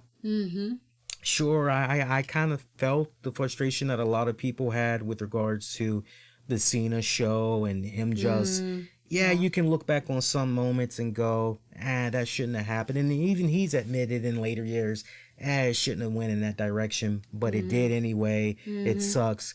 But, I don't know what it is, but if I were to pinpoint it, I would say when John Cena had got the United States title and he was all about doing the U.S. Open Challenge, and everything ultimately got set up with KO coming in there, and it seemed like once Cena was doing that U.S. Open Challenge, Cena's trying to give back.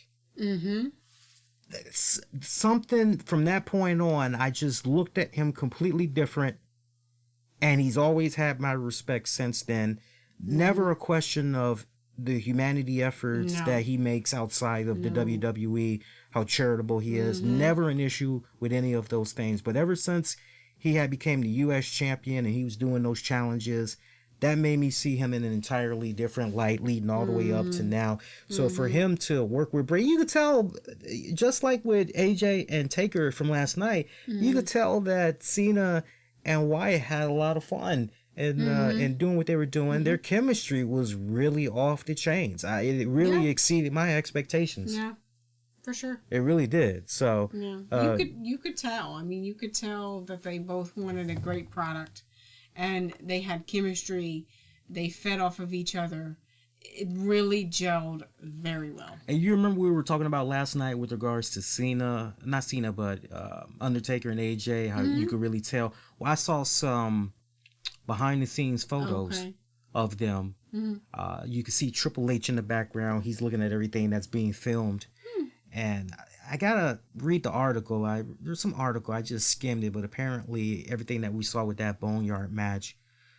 So looks like Undertaker had a big hand in the layout, what he was picturing in his head and everything. But I still can't help but wonder how much of the Jeremy Borash effect was in there, if at all. Because when you look at that, you look at the Firefly Fun House, and you look at what they did with the Hardy compound, and Wyatt compound, and all of that. And that's essentially what I remember talking about on Wrestling with the Topics, is saying, okay, well, if you're going to do this, make it innovative, make it interesting. Right. And they did that. And they did that. And they did that. And when you look at the behind the scenes photos of AJ and Taker, you see a lot of smiles, a lot of laughs, even with Gallows and Anderson. So so to the point that we made last night, you could tell that they legitimately had a lot of fun together. Right. A lot of fun together.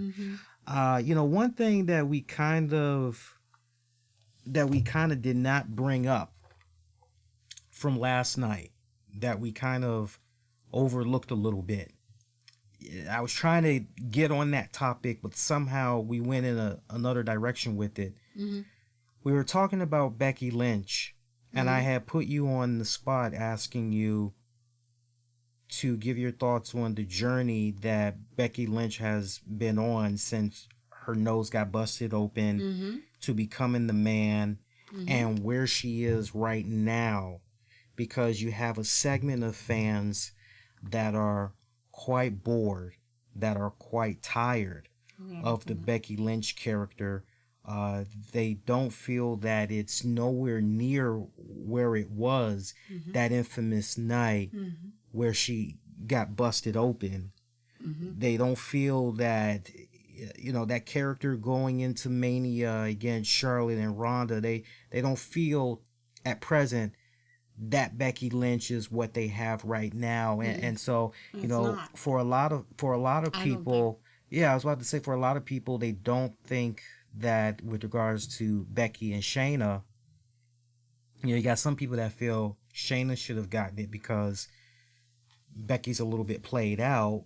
But what's your take? Let me put you on the spot. You can just run with it.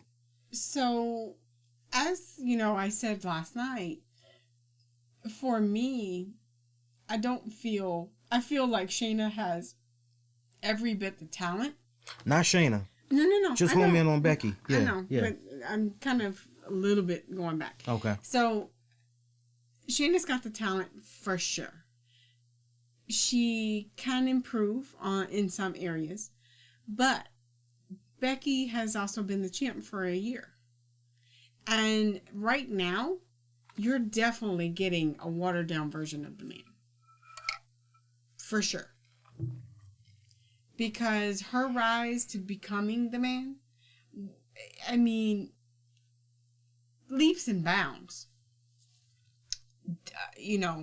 More attitude, more charisma, more everything. Now it's kind of like, okay, I've settled into my character.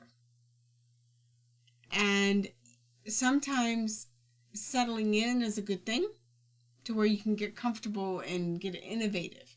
Sometimes settling in is not so good thing, because you get complacent and you get comfortable. And right now, it's complacent and it's comfortable. Or at least that's how it comes off to me. Okay. Because she's not that fiery, choke them out, do what I gotta do, it's on, so on and so forth. It's like, yeah, la la la, I'm the man, and skipping down the ramp, and, and it's just not, it's not what it was. And I agree with what you just said. As far as some of the people who are saying they're tired of it, they're ready for a change. Well, I mean, most of us, not even looking as far as wrestling, but most of us, after we've done something for a year, we're kind of ready to move on. Yeah. Interesting. Just interesting what's currently going on. I hear and I understand people's frustrations. I'm at a point now. If you would have rewinded it a year ago, when Becky was coming out, I definitely was excited to see what was going on with her and everything. Let me finish my train of thought. Because my train of thought, this is the best thing about the show. It's I just have a bullet point, but it just has to come out. I remember where she was a year ago. Mm-hmm.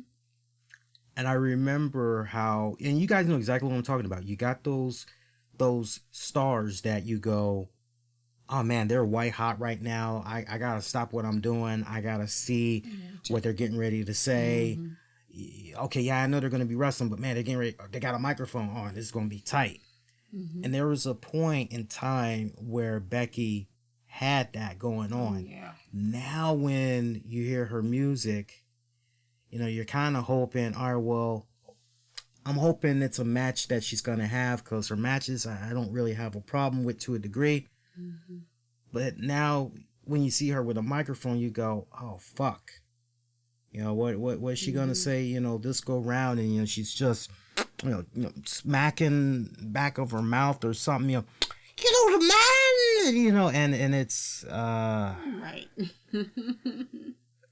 And it's just, but see, this is the problem that WWE, Paul Heyman, Kevin Dunn, McMahon, this is the problem that they've created for themselves, is they've invested so much time, so much stock in a person like a Becky Lynch for the Raw side of things, that they've done a piss poor job in really trying to elevate other women that could be, when you just look back to that whole period, you just rewind it back to, okay, you put so much stock in Charlotte, you put so much stock in Ronda Rousey, you put so much stock in Becky Lynch, that everybody else became secondary. Yep.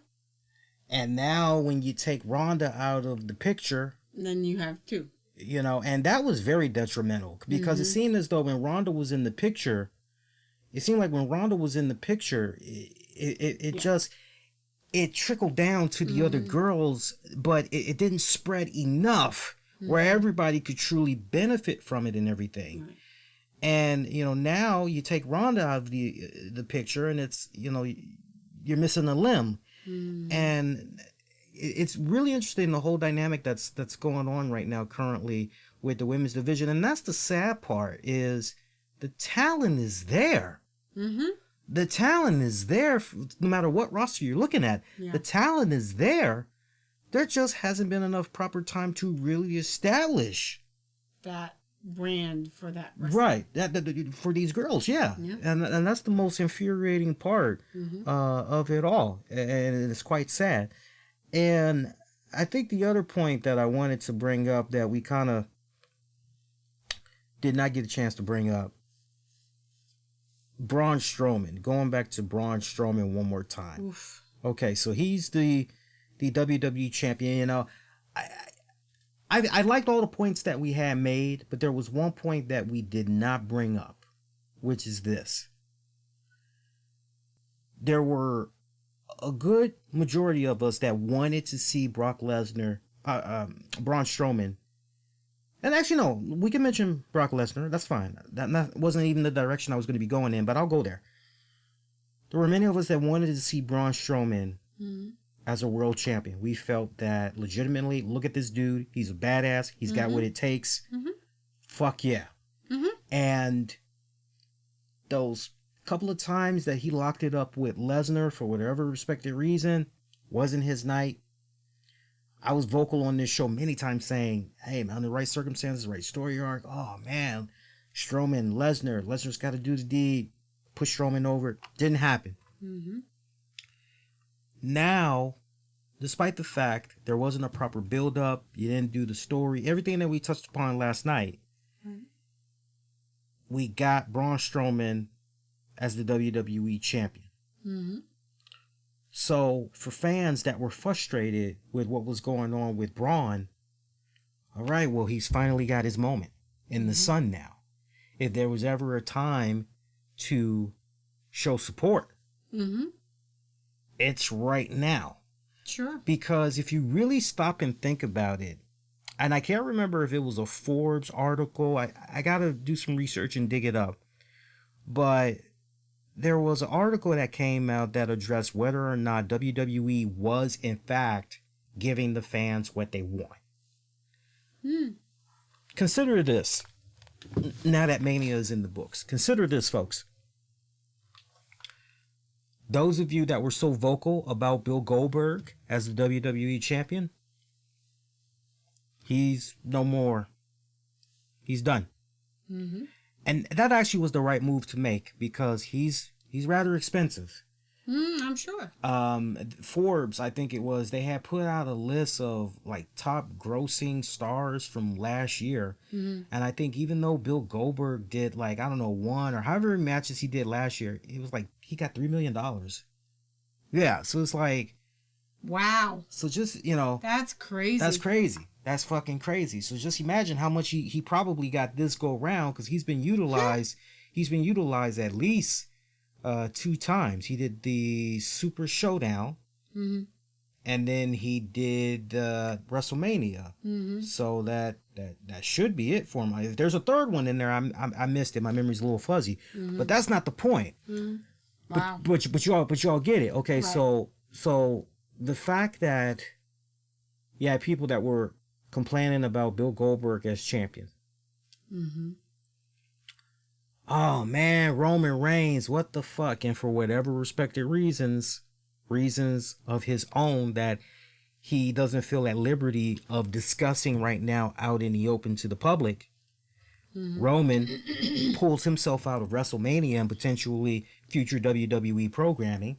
Mm-hmm. Okay, so in essence, fans that weren't that keen on Roman being in the picture, well, you kind of got your wish. You kind of got what you want, so no.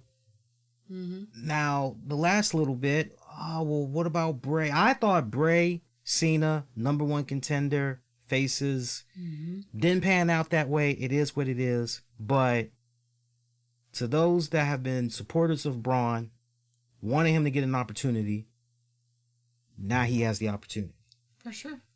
For those that were tired of Brock Lesnar, here I go doing part-time on my own. You know, you're like, okay, no more Brock for now. Mm-hmm. You got Drew McIntyre. Mm-hmm. For those of you that are a bit concerned about WWE NXT Wednesdays going head-to-head with AEW, and they continue to get owned. And the kicker for that is a lot of times AEW and NXT, as far as the quality of their content, a lot of times it's a tie. Mm-hmm. In some areas, NXT beats AEW, and in a lot of areas, AEW beats NXT. But for those of you that have trepidations for NXT in that time slot, all right, you got a new shot in the veins. Mm-hmm. With Charlotte. Mm-hmm. So you go, okay, all right, well, you know, this is good. So for those that were looking for more minorities being represented in the company, mm-hmm. you got Black excellence there in Bianca Belair, Montez Ford, Angelo Dawkins, and the Street Profits. Mm-hmm. You got that beautiful union going on there now. You got Angel Garza, you got Zelina Vega, they got Austin Theory there, you got Andrade and whatever's going on with him. Mm-hmm. Seems like Lashley's now back. So as far as equal opportunities provider, you got all of those things that's going on. So in essence, WWE has catered mm-hmm. to almost practically every single thing that the WWE fan wants. Mm-hmm. in the product right now. Mm-hmm. So a lot of interesting resets were done tonight, but then just going forward, a lot of those things that I just brought up, you know, now you can't help but go, okay, well, I'm pacified for now as a fan. Let's see where this goes in the next 90 days. Mm-hmm. So it's interesting. I just had to speak upon that because I just thought that was kind of interesting. Let's look at the polling one more time. Anything else we want to add to Nothing I can personally Lesnar and McIntyre? Anything else we want to add to Lesnar and McIntyre? No. No? Well, let's look at the poll. For me. For you? No, I don't have anything else in addition I want to add to that either. All right, let's look at the poll one more time here. We're taking the Twitter, looking at what you guys had said.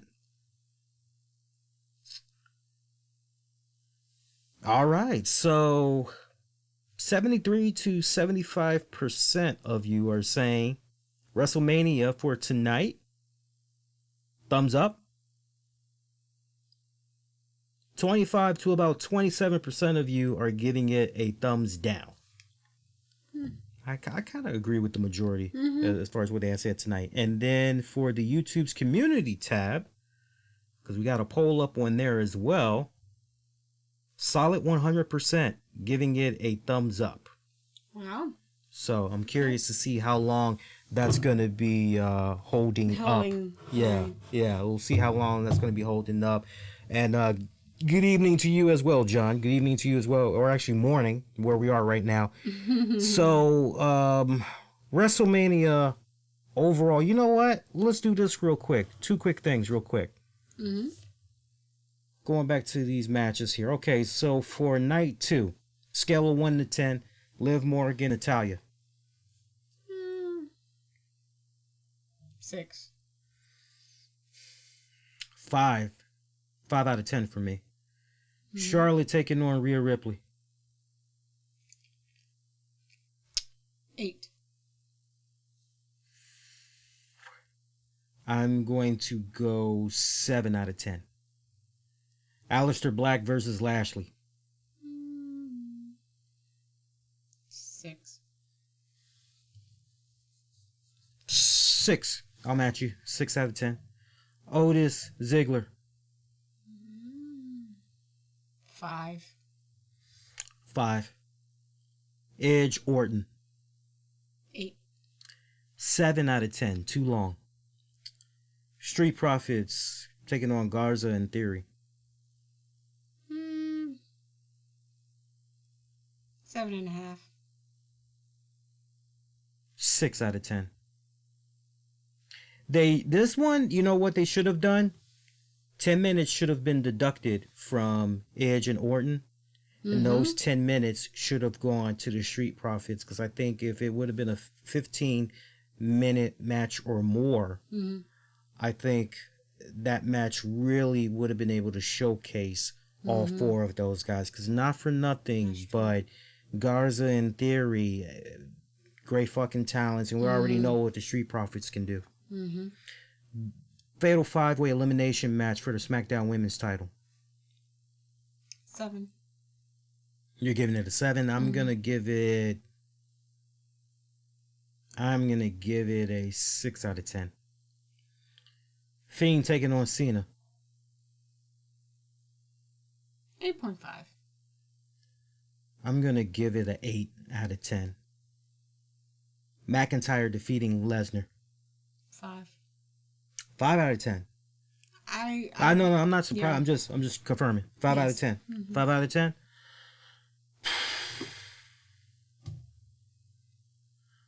Uh, 6 out of 10. So overall, what would you give Mania Night 2? I'd say an 8 out of 10. See, 1 match, 2 matches, 1 match, 2 match, 3 match, 4 match, 5 match. I'm going to say 7 out of 10. So overall, what would you give Mania?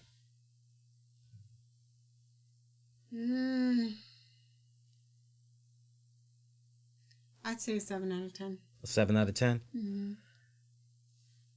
I'm going to match you. I'm going to say a 7 out of 10. I'm going to match you. I'm almost tempted to say 6 out of 10. But I'm going to stay firm. I'm going to stay firm at a 7 out of 10. 7 out of 10, no doubt. Okay. All right. Good shit. Good shit. Good shit. All right. So on that note, want to take this time out, and I want to thank our Patreon members. Remember, patreon.com/RCWR show. You can check out bonus audio and video content, great majority of which you won't be able to find anywhere else. I do want to give a shout out to Patreon members Sean Kenter, Freddie R. Freddie! Shout out to Justin Ripstock. Shout out to John Krauser. Shout out to Michael Wolf. Shout out to John Davis. Also, shout out to Tony Bing Gaming. You guys want the very latest in all things Marvel Strike Force, Marvel Ultimate Alliance, Marvel Super War. Tony Bing Gaming, he's got a great YouTube channel and an awesome Patreon paywall as well.